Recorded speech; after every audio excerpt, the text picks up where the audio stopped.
The Water of Life. From Grimm's Fairy Tales, by Jacob and Wilhelm Grimm. Long before you and I were born, there reigned in a country a great way off a king who had 3 sons. The king once fell very ill, so ill that nobody thought he could live. His sons were very much grieved at their father's sickness, and as they were walking together very mournfully in the garden of the palace, a little old man met them and asked what was the matter. They told him that their father was very ill, and that they were afraid nothing could save him. "I know what would," said the little old man. "It is the water of life. If he could have a draught of it, he would be well again. But it is very hard to get." Then the eldest one said, "I shall find it." And he went to the sick king, and begged that he might go and search for the water of life, as it was the only thing that could save him. "No," said the king, "I had rather die than place you in such great danger as you must meet with in your journey." But he begged so hard that the king let him go, and the prince thought to himself, "If I bring my father this water, he will make me sole heir to his kingdom."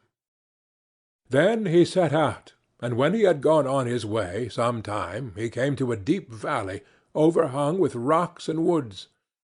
And as he looked around, he saw standing above him on one of the rocks a little ugly dwarf, with a sugar-loaf cap and a scarlet cloak. And the dwarf called to him and said, "Prince, whither so fast?" "What is that to thee, you ugly imp?" said the prince haughtily, and rode on. But the dwarf was enraged at his behavior, and laid a fairy spell of ill luck upon him, so that as he rode on, the mountain pass became narrower and narrower, and at last the way was so straitened that he could not go a step forward. And when he thought to have turned his horse round and go back the way he came, he heard a loud laugh ringing round him, and found that the path was closed behind him, so that he was shut in all around. He next tried to get off his horse and make his way on foot, but again the laugh rang in his ears, and he found himself unable to move a step, and thus he was forced to abide spellbound. Meantime the old king was lingering on in daily hope of his son's return, till at last the second son said, "Father, I will go in search of the water of life." For he thought to himself, "My brother is surely dead, and the kingdom will fall to me if I find the water." The king was at first very unwilling to let him go, but at last yielded to his wish. So he set out, and followed the same road which his brother had done, and met with the same elf, who stopped him on the same spot in the mountains, saying, as before, "Prince, whither so fast?" "Mind your own affairs, busybody," said the prince scornfully, and rode on.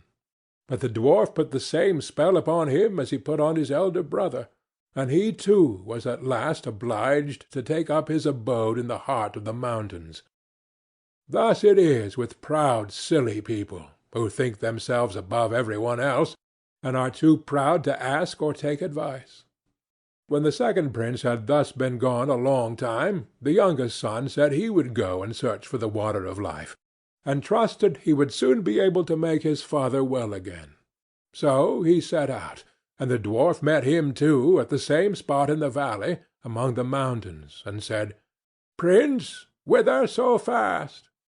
And the prince said, "I am going in search of the water of life, because my father is ill and like to die. Can you help me? Pray be kind, and aid me if you can." "Do you know where it is to be found?" asked the dwarf. "No," said the prince, "I do not. Pray tell me if you know." "Then, as you have spoken to me kindly, and are wise enough to seek for advice, I will tell you how and where to go. The water you seek springs from a well in an enchanted castle, and, that you may be able to reach it in safety, I will give you an iron wand and 2 little loaves of bread. Strike the iron door of the castle 3 times with the wand, and it will open. 2 hungry lions will be lying down inside gaping for their prey.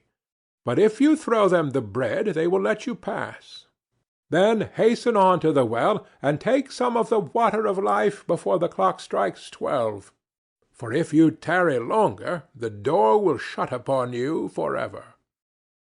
Then the prince thanked his little friend with the scarlet cloak for his friendly aid, and took the wand and the bread, and went travelling on, over sea and over land, till he came to his journey's end, and found everything to be as the dwarf had told him. The door flew open at the 3rd stroke of the wand, and when the lions were quieted, he went on through the castle, and came at length to a beautiful hall. Around it he saw several knights sitting in a trance. Then he pulled off their rings, and put them on his own fingers. In another room he saw on a table a sword and a loaf of bread, which he also took. Further on he came to a room where a beautiful young lady sat upon a couch, and she welcomed him joyfully, and said if he would set her free from the spell that bound her, the kingdom should be his, if he would come back in a year and marry her. Then she told him that the well that held the water of life was in the palace gardens, and bade him make haste and draw what he wanted before the clock struck 12. He walked on, and as he walked through beautiful gardens, he came to a delightful shady spot in which stood a couch, and he thought to himself, as he felt tired, that he would rest himself for a while and gaze on the lovely scenes around him. So he laid himself down, and sleep fell upon him unawares, so that he did not wake up till the clock was striking 11:45. Then he sprang from the couch dreadfully frightened, ran to the well, filled a cup that was standing by him full of water, and hastened to get away in time. Just as he was going out of the iron door, it struck 12, and the door fell so quickly upon him that it snapped off a piece of his heel. When he found himself safe, he was overjoyed to think that he had got the water of life, and as he was going on his way homewards, he passed by the little dwarf, who, when he saw the sword and the loaf, said, "You have made a noble prize. With the sword you can at a blow slay whole armies, and the bread will never fail you." Then the prince thought to himself, "I cannot go home to my father without my brothers." So he said, "My dear friend, cannot you tell me where my 2 brothers are, who set out in search of the water of life before me, and never came back?" "I have shut them up by a charm between 2 mountains," said the dwarf, "because they were proud and ill-behaved, and scorned to ask advice." The prince begged so hard for his brothers that the dwarf at last set them free, though unwillingly, saying, "Beware of them, for they have bad hearts." Their brother, however, was greatly rejoiced to see them, and told them all that had happened to him: how he had found the water of life, and had taken a cup full of it, and how he had set a beautiful princess free from a spell that bound her, and how she had engaged to wait a whole year, and then to marry him, and to give him the kingdom. Then they all 3 rode on together, and on their way home came to a country that was laid waste by war and a dreadful famine, so that it was feared all must die for want. But the prince gave the king of the land the bread, and all his kingdom ate of it. And he lent the king the wonderful sword, and he slew the enemy's army with it. And thus the kingdom was once more in peace and plenty. In the same manner he befriended 2 other countries, through which they passed on their way. When they came to the sea, they got into a ship, and during their voyage the 2 eldest said to themselves, "Our brother has got the water which we could not find. Therefore our father will forsake us and give him the kingdom, which is our right." So they were full of envy and revenge, and agreed together how they could ruin him. Then they waited till he was fast asleep, and poured the water of life out of the cup, and took it for themselves, giving him bitter sea-water instead. When they came to the journey's end, the youngest son brought his cup to the sick king, that he might drink and be healed. Scarcely, however, had he tasted the bitter sea water, when he became worse even than he was before. And then both the elder sons came in, and blamed the youngest for what they had done, and said that he wanted to poison their father, but that they found the water of life, and had brought it with them. He no sooner began to drink of what they brought him, than he felt his sickness leave him, and was as strong and well as in his younger days. Then they went to their brother and laughed at him, and said, "Well, brother, you found the water of life, did you? You have had the trouble, and we shall have the reward. Pray, with all your cleverness, why did not you manage to keep your eyes open? Next year one of us will take away your beautiful princess, if you do not care. You had better say nothing about this to our father, for he does not believe a word you say, and if you tell tales, you shall lose your life into the bargain. But be quiet, and we will let you off." The old king was still very angry with his youngest son, and thought he really meant to have taken away his life, so he called his court together and asked what should be done, and all agreed that he ought to be put to death. The prince knew nothing of what was going on, till one day, when the king's chief huntsman went a-hunting with him, and they were alone in the wood together, the huntsman looked so sorrowful that the prince said, "My friend, what is the matter with you?" "I cannot and dare not tell you," said he. But the prince begged very hard, and said, "Only tell me what it is, and do not think I shall be angry, for I will forgive you." "Alas," said the huntsman, "the king has ordered me to shoot you." The prince started at this, and said, "Let me live, and I will change dresses with you. You shall take my royal coat to show to my father, and do you give me your shabby one." "With all my heart," said the huntsman. "I am sure I shall be glad to save you, for I could not have shot you." Then he took the prince's coat, and gave him the shabby one, and went away through the wood. Some time after, 3 grand embassies came to the old king's court, with rich gifts of gold and precious stones for his youngest son. Now all these were sent from the 3 kings to whom he had lent his sword and loaf of bread, in order to rid them of their enemy and feed their people. This touched the old king's heart, and he thought his son might still be guiltless, and said to his court, "Oh, that my son were still alive! How it grieves me that I had him killed!" "He is still alive," said the huntsman, "and I am glad that I had pity on him, but let him go in peace, and brought home his royal coat." At this the king was overwhelmed with joy, and made it known throughout all his kingdom that if his son would come back to his court, he would forgive him. Meanwhile the princess was eagerly waiting till her deliverer should come back, and had a road made leading up to her palace all of shining gold, and told her courtiers that whoever came on horseback and rode straight up to the gate upon it was her true lover, and that they must let him in.